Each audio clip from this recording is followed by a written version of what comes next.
ശ്രവ്യസുന്ദരമായ ഭക്തിസാന്ദ്രമായ ആത്മീയ പ്രഭാഷണവും സംഗീതാർച്ചനയും അവതരിപ്പിക്കുവാൻ വംസിതർ music academy Pallimon അവരുടെയും അതിലെ എല്ലാ മുഴുവൻ കലാകാരന്മാരെയും ശ്രീ കരുവിള വള്ളവൻതറ ദേവീക്ഷേത്ര വേദിയിലേക്ക് അമ്മയുടെ നാമധേയത്തിൽ സ്വാഗതം ചെയ്തുകൊള്ളുന്നു.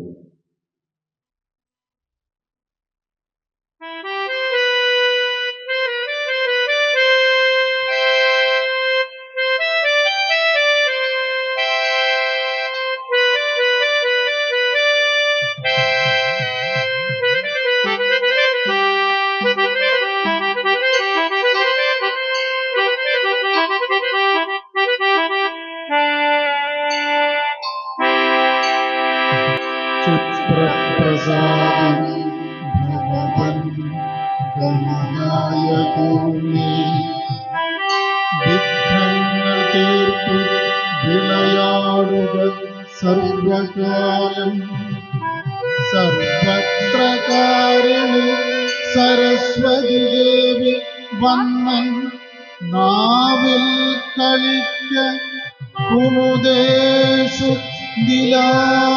പോലെ. മനോഹരമായ ഈ ക്ഷേത്ര സന്നിധിയിൽ കുടികൊണ്ട് ഭക്തരെ പോറ്റുന്ന ഗണപതി ഭഗവാനെ സാധുക്കളായ ഞങ്ങളുടെ സംഗീതാർച്ചനയും പ്രഭാഷണവും കേൾക്കുവാൻ ഈ വേദിയിൽ വന്ന് കുടികൊള്ളേണമേ.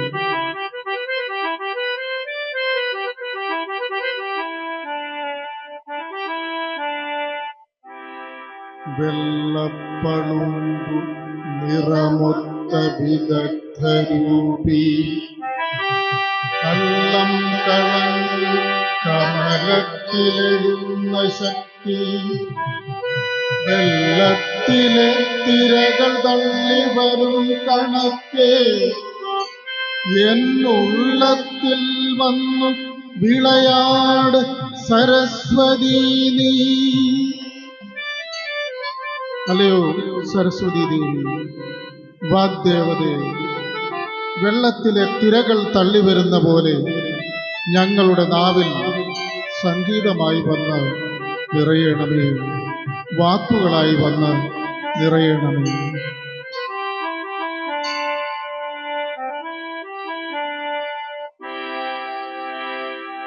ഗുരുർ ബ്രഹ്മ ഗുരുർ വിഷ്ണു ഗുരുർദേവോ മഹേശ്വര ഗുരു സാക്ഷാത് പരബ്രഹ്മ തസ്മൈ ശ്രീ ഗുരവേ നമഃ. അറിവ് പ്രകാശം, ആ പ്രകാശം ചൊരിയുന്ന ഗുരുനാഥനാണ് ലോകത്തിലേക്ക് ശ്രേഷ്ഠം. ഉറുമ്പ് മുതൽ താവര ജംഗമങ്ങളായ എല്ലാ ഗുരുനാഥന്മാർക്കും നമസ്കാരം. ഈ വേദിയിൽ വന്ന് ഈ വേദിയെ സമ്പന്നമാക്കണം.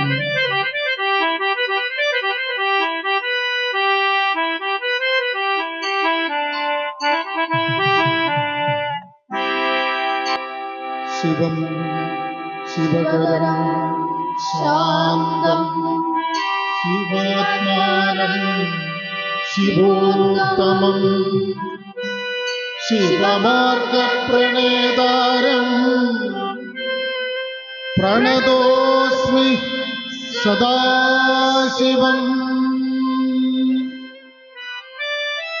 ശാന്തസ്വരൂപനായ കാരുണ്യവാനായ നാദസ്വരൂപനായ പ്രണവസ്വരൂപനായ ഭഗവാൻ മഹാദേവൻ നമ്മയെല്ലാം അനുഗ്രഹിക്കുമാറാകട്ടെ, അനുഗ്രഹിക്കുമാറാകട്ടെ.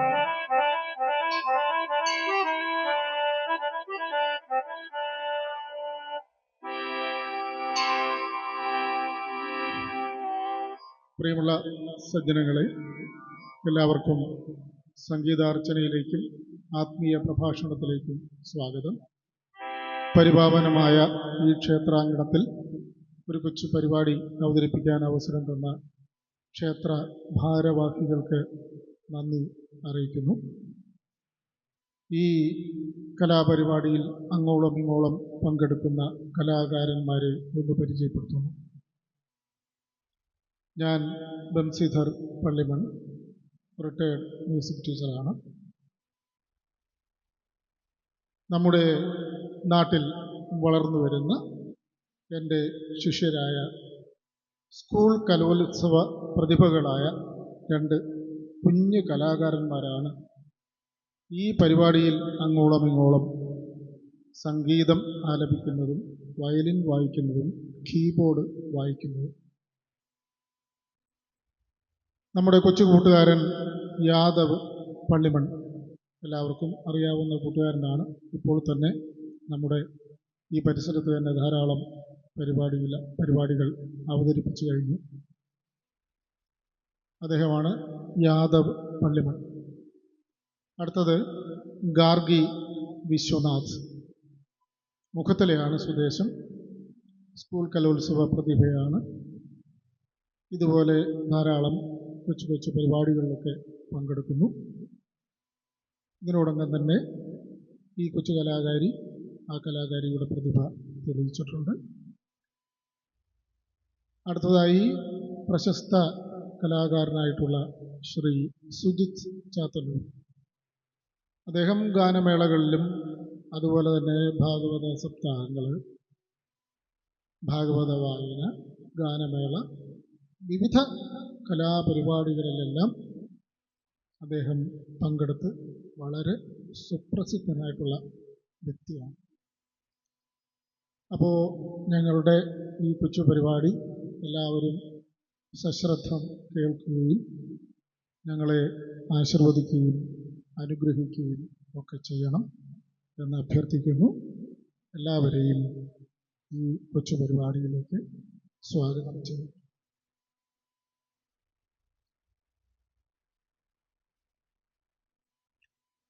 തടസ്സങ്ങൾ നീങ്ങുവാനായിട്ട് നമ്മൾ പ്രാർത്ഥിക്കുന്നത് വിഘ്നേശ്വരനെയാണ്, ഗണപതി ഭഗവാൻ.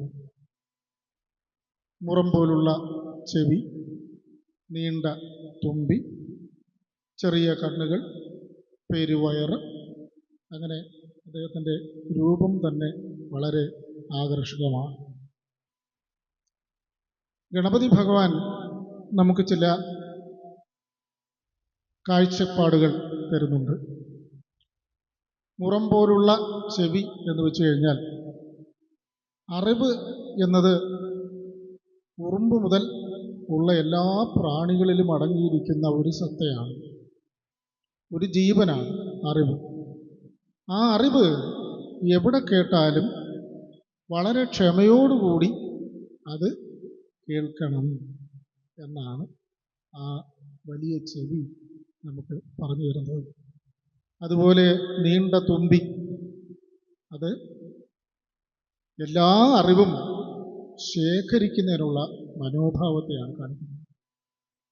ചെറിയ കണ്ണുകൾ, നമ്മളെല്ലാം മനുഷ്യരും സൂക്ഷ്മമായ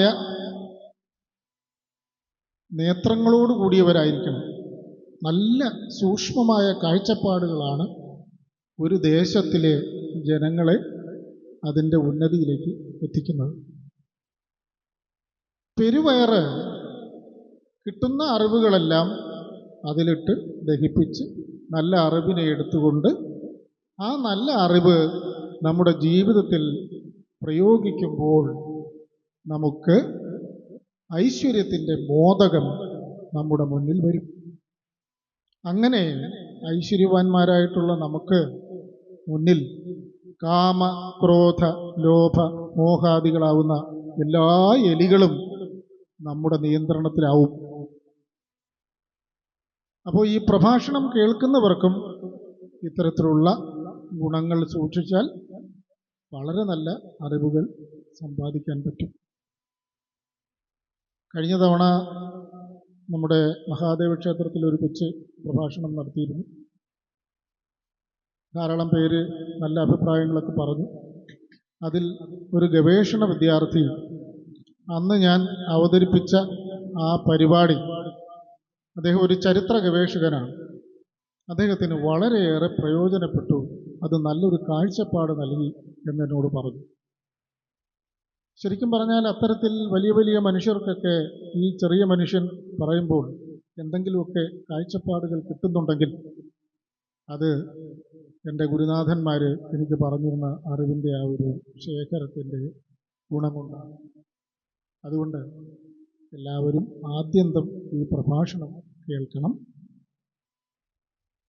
ആ അറിവുകളൊക്കെ ശേഖരിച്ച് എല്ലാവരും ഈ നാട്ടിൽ ഐശ്വര്യവാന്മാരായി ജീവിക്കണം എന്ന് പ്രാർത്ഥിക്കുന്നു, അങ്ങനെ ആഗ്രഹിക്കുന്നു. നമുക്കൊരു പാട്ട് കേട്ടാലോ? വിഘ്നേശ്വരനെ സ്തുതിച്ചുകൊണ്ട് ഒരു ഗാനം. വിഘ്നേശ തവ ചരണം.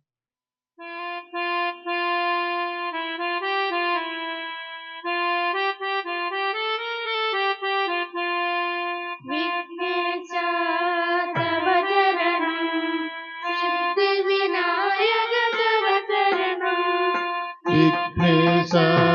തവ ചരണം സിദ്ധിവിനായക തവ ചരണം. ലംബോദരഹി അംബാസുദഹി ലംബോദരഹി അംബാസുദഹി കവിജനനുതഹേ തവ ചരണം കവിജനനുതഹേ തവ ചരണം.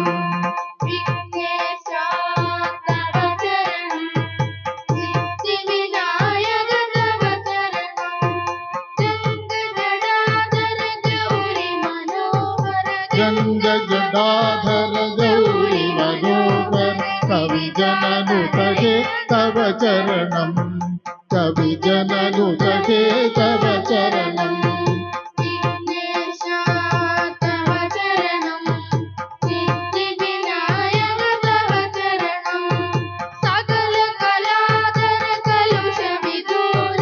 സകല കലാധര കലുഷ വിദൂര സകല ജഗത്രയ തവ ചരണം. വിഘ്നേശ തവ ചരണം സിദ്ധിവിനായക തവ ചരണം.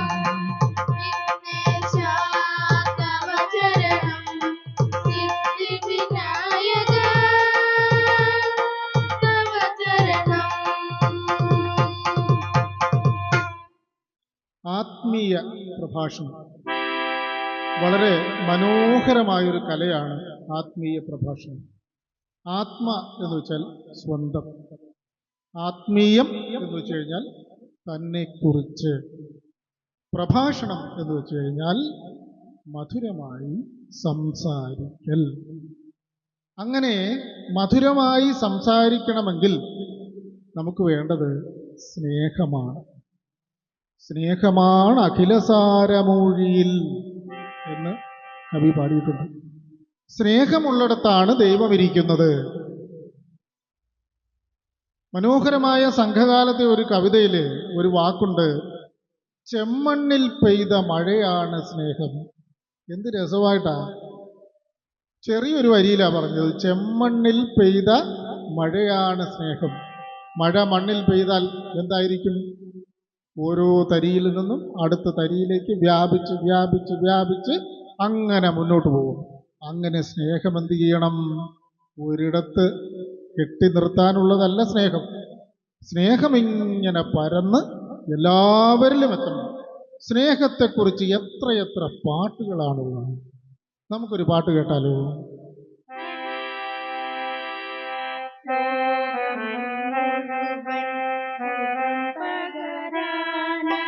സ്നേഹദീപമേ ലോകം മുഴുവൻ സുഖം പകരാനായി, സ്നേഹദീപമേ കദന നിവാരണ കനിവിന്നുറവേ, കദന നിവാരണ കനിവിന്നുറവേ, കാട്ടിൻ നടുവിൽ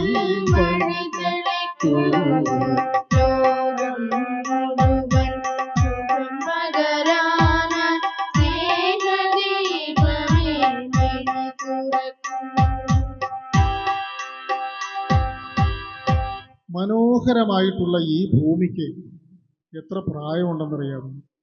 450 കോടി വർഷം.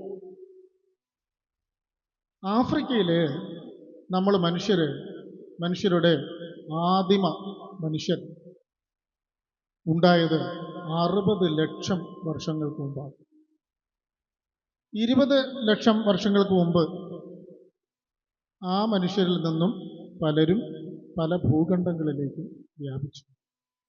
അങ്ങനെ ഒരു 3 ലക്ഷം വർഷം ആയി നമ്മളെപ്പോലുള്ള മനോഹരന്മാരായിട്ടുള്ള മനുഷ്യരൊക്കെ ഉണ്ടായിട്ട് 70,000 വർഷമേ ആയിട്ടുള്ളൂ നമ്മൾ അംഗമായിട്ട് മറ്റ് ഭൂഖണ്ഡങ്ങളിലേക്ക് പോയിട്ട്. അങ്ങനെ ഒരു 12,000 വർഷം മുമ്പാണ് നമ്മൾ സ്ഥിരം താമസമാക്കിയതും കൃഷി ആരംഭിച്ചതും ഒക്കെ. ഒരു 15 ലക്ഷം വർഷത്തിനു മുമ്പാണ് നമ്മുടെ പൂർവികർ ഈ തമിഴകം എന്ന് വെച്ച് കഴിഞ്ഞാൽ തമിഴ്നാട്, കേരളം, കർണാടകം, ആന്ധ്രയുടെ കുറച്ച് ഭാഗങ്ങളെല്ലാം കൂടെ ചേർന്നതാണ് ഈ തമിഴകം എന്ന് പറയുന്നത്, അല്ല തമിഴ്നാട് മാത്രമല്ല. അങ്ങനെ നമ്മുടെ പൂർവികർ ഇവിടെ എത്തിയത്. അപ്പം അവർ 5 തിണകളിലായിട്ട് എന്ന് വെച്ചാൽ സ്ഥലങ്ങളിലായിട്ട് അവർ താമസിച്ചു. ഒന്നാമത്തെ തിണയാണ് കുറിഞ്ചി, മലയുടെ ഏറ്റവും മുകൾ ഭാഗം. അടുത്തത് മുല്ലൈ, താഴ്വാരം, പുൽമേട്. പിന്നീട് മരുതം, അതാണ് വയലേലകൾ. നമ്മുടെ എല്ലാ വയലുകളും പറമ്പുകളും ഒക്കെ മരുതത്തിലാണ്. പാലൈ, നമ്മൾ പാലൈക്കാട് എന്ന് കേട്ടിട്ടുണ്ട്. അത് പാലൈ നിലമാണ്, അതായത് കരിമ്പനക്കൂട്ടം ഉള്ള സ്ഥലം, അതായത് മരുപ്രദേശമാണ്. പിന്നീടാണ് നെയ്തൽ, അത് കടലോരം. അവിടങ്ങളിലായിട്ട് നമ്മൾ താമസിച്ചു. അവിടെയൊക്കെ ഓരോ ആരാധനാമൂർത്തികളെ നമ്മൾ കണ്ടെത്തി. കുറിഞ്ചിയിൽ താമസിച്ചവർ ചേയോൻ അല്ലെങ്കിൽ മുരുകനെ പ്രാർത്ഥിക്കാൻ തുടങ്ങി. മുല്ലൈ നിലത്തിൽ ഉള്ളവർ മായോനെ പ്രാർത്ഥിക്കാൻ തുടങ്ങി. മായോൻ, മായക്കണ്ണ എന്ന് വിളിക്കുന്നില്ലേ, അതാണ് മായോൻ എന്നാണ് ആ ദൈവം. മരുതം നിലക്കാർ വെയ്ന്തൻ എന്ന് പറഞ്ഞാൽ മഴ പെയ്യ്ക്കുന്ന ദൈവമാണ്. പിന്നീട് മാടൻ, അമ്മൻ, ഇങ്ങനെയൊക്കെയുള്ള ദൈവങ്ങളെ പ്രാർത്ഥിക്കാൻ തുടങ്ങി. പാലൈ നിലക്കാർ കൊറ്റബൈ എന്ന് പറയുന്ന ഒരു യുദ്ധദേവതയാണ് പ്രാർത്ഥിച്ചത്. നെയ്തൽ നിലം, അതായത് കടലോരത്തിലുള്ളവർ കടലോൻ എന്ന ദൈവത്തെ പ്രാർത്ഥിച്ചു. അങ്ങനെ ഇതിനൊക്കെ നമ്മൾ നടുകല്ല് എന്ന് പറയുന്നൊരു സംഗതി നാട്ടാറുണ്ട്. നടുകല്ലെന്ന് പറഞ്ഞാൽ ആരാധിക്കാനായിട്ട് ഒരു കല്ല് നാട്ടുന്നതിനെയാണ് പറയുന്നത് നടുകല്ല്. നമുക്ക് പ്രധാനമായിട്ടും അറിയാവുന്ന ഒരു സംഗതിയാണ് ആറ്റുകാൽ ദേവീക്ഷേത്രം. അതുമായിട്ട് ബന്ധപ്പെട്ട് ഉള്ളൊരു കഥ ചിലപ്പതികാരവുമായിട്ട് ബന്ധപ്പെട്ടതാണ്. ചേരൻ ചെങ്കുട്ടുവൻ, അദ്ദേഹത്തിൻ്റെ അനുജൻ ഇളങ്കോവടികൾ ഈ കുറിഞ്ചിത്തിണയിലുള്ള കുറവരിൽ നിന്നും ഒരു കഥ കേട്ടു. അങ്ങനെ അദ്ദേഹം കണ്ണകിയുടെ കഥ ചിലപ്പതികാരം എന്ന രൂപത്തിൽ എഴുതി. ആ കഥ ആദ്യന്തം കേട്ട ചേരൻ ചെങ്കുട്ടുവന് രാജ്യത്തുടനീളം ഈ പതിവ്രത രത്നത്തിൻ്റെ ഓർമ്മയ്ക്കായിട്ട് കൊച്ചു കോവിലുകൾ, ക്ഷേത്രം എന്നൊക്കെയുള്ളത് കുറച്ച് കഴിഞ്ഞിട്ടാണ്, ക്ഷേത്രമല്ലാതെ കോവിലുകൾ, നടുകല്ലുകൾ സ്ഥാപിക്കണം എന്ന് തോന്നി. കോവിലുകൾ പോലും പിന്നെയാണ് ഉണ്ടായത്. അങ്ങനെ ആറിൻ്റെ തീരത്ത് നടുകല്ല് സ്ഥാപിച്ചതാണ് ആറ്റുകല്ല് എന്ന് പറഞ്ഞതാണ്. പിന്നീട് അവിടെ താമസിച്ചവരത് പ്രാർത്ഥിച്ചു, കൊച്ചു കോവിലായി, ഇപ്പോൾ മഹാക്ഷേത്രമായിട്ട് മാറി. അങ്ങനെ ആറ്റുകല്ല് ആണ് ആറ്റുകാലായി മാറിയത്. അപ്പോൾ നടുകല്ല് സ്ഥാപിച്ച് പ്രാർത്ഥിക്കുന്ന രീതി പണ്ട് തന്നെ നമ്മുടെ പൂർവികർക്ക് ഉണ്ടായിരുന്നു. അപ്പോൾ ഈ നടുകല്ല് സ്ഥാപിച്ച സ്ഥലങ്ങളിലേക്കെല്ലാം ആ ഭക്തജനങ്ങൾ പാട്ടും പാടി കൊട്ടും കൊട്ടി അങ്ങനെ പോകും.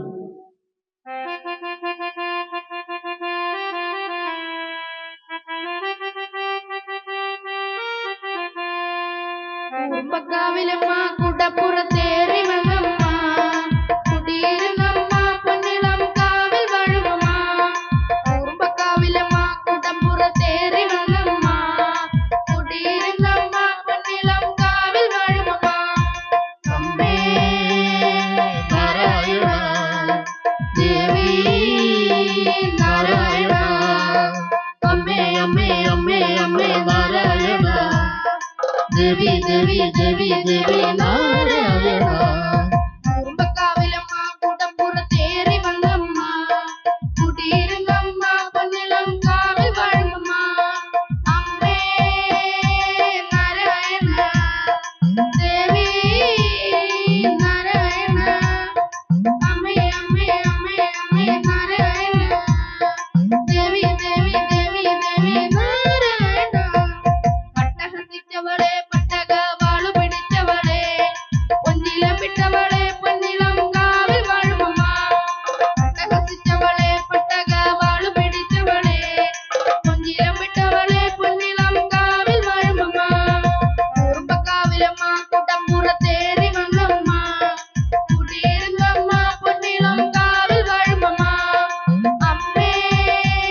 കുറിഞ്ചി നിലം, അതായത് മലമുകൾ, അവിടെ താമസിക്കുന്നവർ കുറവരും വേടരുമാണ്.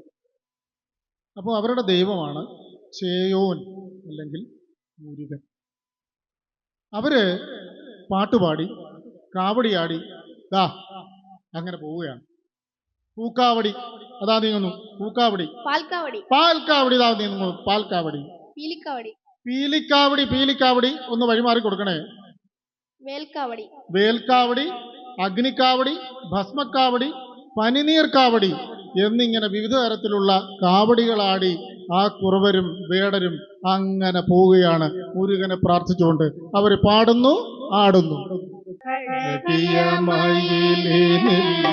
ആടിവ മുരുക ആനന്ദരാഗത്തിൽ, പാടിവ മുരുക അഴകിയ മയിലിൽ, ആടിവ മുരുക ആനന്ദരാഗത്തിൽ, പാടിവ മുരുക அழகிய மயிலில் ஆடிவ முருக